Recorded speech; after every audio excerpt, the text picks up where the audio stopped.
everyone, I am back with another Fatima Friday. Yes, I'm gonna keep this going, like for reals. And today we're obviously gonna talk about The Bachelor because that was last week and there's something I'd like to say.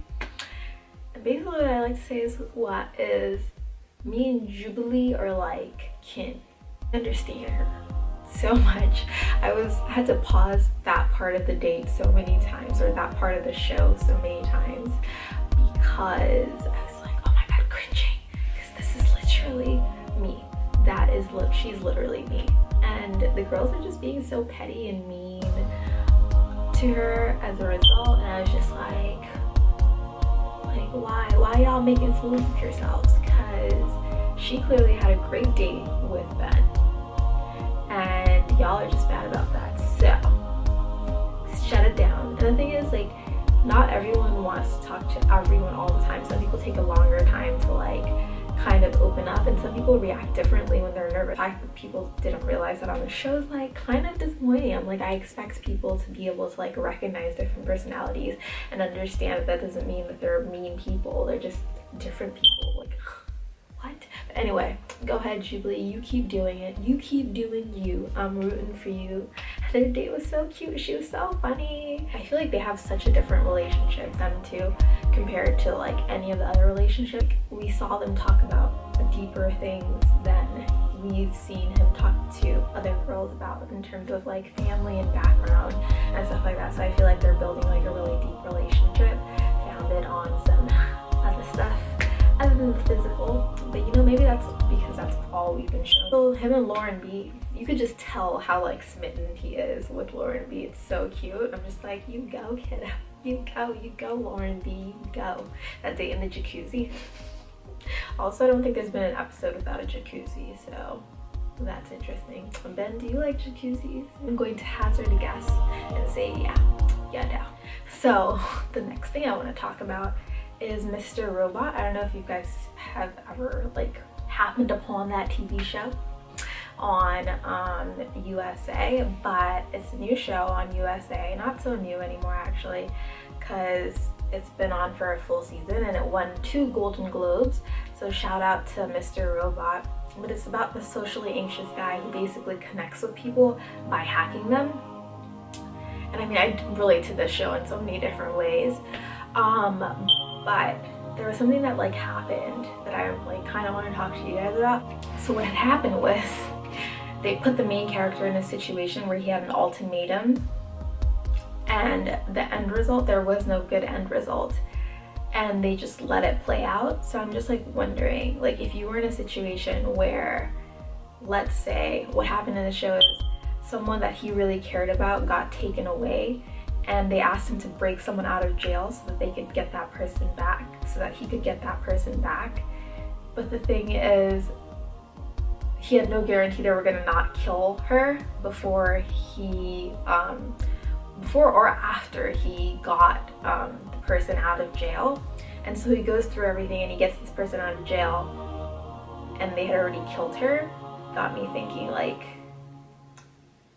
do you still try and do the right thing even though you know the end result is gonna be bad? Like, do you use logic in that situation? Do you not use logic in that situation? Because the logical thing would be like, you know what, like that's a lost cause, but it's someone's like human life. But she still died anyway, and she was dead probably like way before he even broke this guy out of jail by like hacking the jail system. So it's just like, I don't know, like it was a weird episode, and it had me like thinking about ultimatums and like when to call something a sunk cost, because I suck at sunk costs. Like, I will just gung-ho in the same place just to finish it, even if it is a sunk cost. So yeah, let me know what you guys think about that. I also watched Cocktails with Chloe, the new show with Khloe Kardashian, and it was really cool. It's hilarious, and I also feel like she has a really, really good heart, which I really appreciate. And so I had to watch this episode, and obviously Kendall was there for the first episode, and Kendall's bae, so and I had to watch it for Kendall too. But anyway, one of the things they talked about was the whole situation with boycotting the Oscars. And I'm not gonna say like I know so much about this whole topic, but the one thing that I will say is that I think it's great that this conversation is happening, but I also think that it's important to recognize the fact that it's not only African Americans or Black people that are being marginalized from the Oscar nominations, but also like Asian Americans, Native Americans, Latin Americans.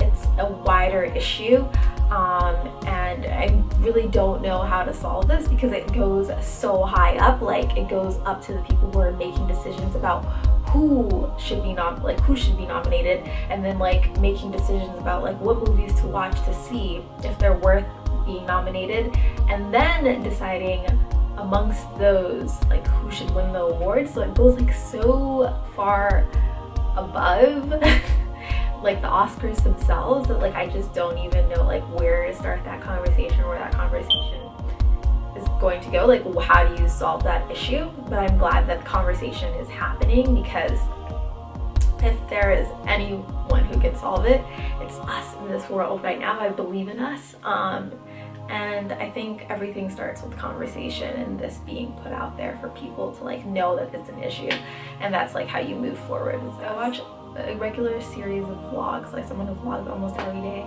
and he was talking about one of our big downfalls being the fact that a lot of the time we don't believe in ourselves. And I know that's something I've talked about in a previous video. It's something that I think is important to think about, especially in the new year, all these resolutions, right? You can be your own worst enemy. So I mean, think about that as you like make decisions and stuff and go on. So like if you really want to do something, you know what, just try it. What's the worst that can happen?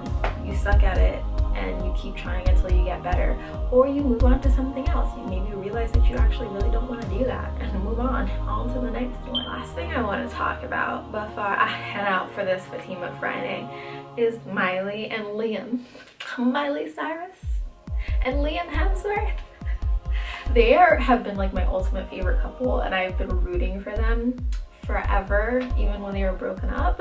And the fact that they're supposedly back together, I am rooting for that. I'm so excited. I really hope they're actually back together, because that would make me so freaking happy. Like, I think Miley has been doing her own thing and finding herself, but I feel like a lot of the stuff that she's been doing, people aren't happy about, and I get that. But I still totally understand the idea of like having to find yourself and that being a journey that you have to take on your own. And I think, well, maybe a lot of the stuff that she was doing is because maybe she missed a Liam, or at least that's what I like to think, because I think they're a OTP, one true pairing. Oh my god. And Liam, he just seems like a level-headed sweetheart, and I think she needs that in her life right now. A quote, and I think this quote is fitting. So, the future belongs to those who believe in the beauty of their dreams. Eleanor Roosevelt. So the future belongs to those who believe in the beauty of their dreams.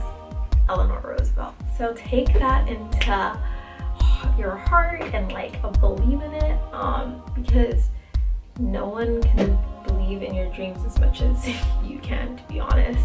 And no matter how much everyone else believes in your dreams, if you don't believe in them, it's going to be that much harder to get there. I think that just trying to do small things every day, and exercise positivity and believing in yourself daily, even if it's like small things. Like maybe believe in the fact that you can cook a meal and try to cook that meal and see where it goes. Even if you fail, you can go get takeout or eat something that you already have in the fridge, but at least you tried and believed in yourself. And honestly, most of the time if you believe in yourself, you usually do it well, because half of it is your mind. It's so much your mind. I think half of the game is up here. Thank you for watching the second installment in Fatima Fridays. Let me know if you have any requests of things that you want to talk about in the next video. Let me know if you like where I'm going with this. Let me know what you think about the whole quote thing that I was talking about, and anything else that you want to share. Alright, thank you so much for watching. I love you guys. Bye! So I'm gonna end this with my favorite song right now, and that's Say Anymore by Kiara. And she's the one who sings Gold, and I love it. So, say anymore, to the bedroom floor, and never felt quite like this before. That I really adore. Say anymore, I might just fall in love. To the bedroom floor, I never felt quite like this before. You're right, that I really adore.